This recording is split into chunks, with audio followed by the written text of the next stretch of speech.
Good morning বন্ধুসকল, কি খবৰ? আপোনালোকৰ চবৰে ভালনে? মোৰ ভালেই।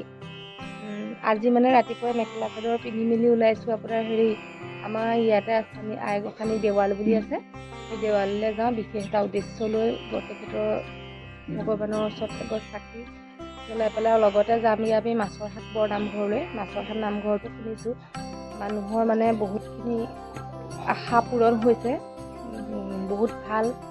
গতিকে আমিও যাওঁ বুলি ভাবিছোঁ, কিবা এটা বিশেষ উদ্দেশ্য লৈ পেলাই।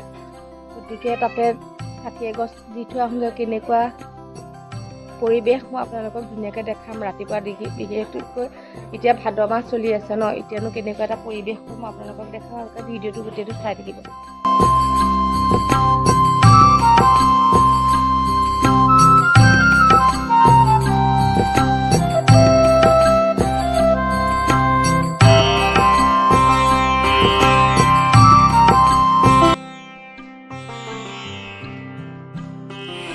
এয়া আমি পালোহি বুঢ়ী গোসানী দেৱালয়।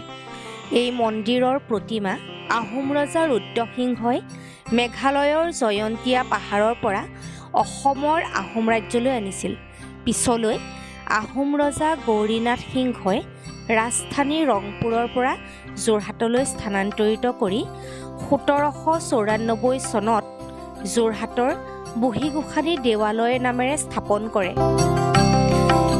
এই দেৱালয় ভাগ গড়আলিৰ মিঠাপুখুৰীৰ ৰাস্তাৰ সন্মুখৰ পথটোৱেদি অলপ দূৰ গ'লেই দেখা পোৱা যায়।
দেৱালয়ৰ নিচেই ওচৰতে অৱস্থিত হৈছে মিঠাপুখুৰী।